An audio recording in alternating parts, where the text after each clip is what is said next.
Hello, என்ன சாப்பிட்டு இருக்கீங்க? பப்பாளி. மீதி இருக்குமா? இருக்கும். அப்போ அதில் ஃபேஷியல் பண்ணிடுவோமா? சீக்கிரம் சாப்பிட்டு வா. இந்த பப்பாளி பழத்தை கூழ் மாதிரி மஸ்ட் எடுத்துக்கலாம். இது இப்படி கூட போடலாம். நான் கொஞ்சம் குளியல் பவுடர் சேர்த்து போடுறேன். ஏன்னா கொஞ்சம் பசை மாதிரி ஒட்டும். எங்க வீட்டு குளியல் பவுடர் கொஞ்சம் சேர்த்துக்கிறேன்.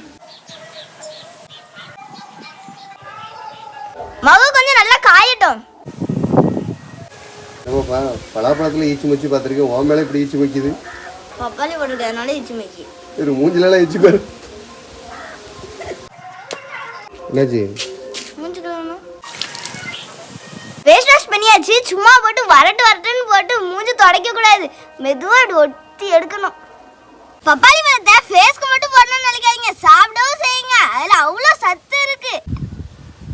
நல்லா தான் மூஞ்சி கழுவல. படிக்க விட மாட்டேங்க. ஈச்சி தானே தாங்கலை.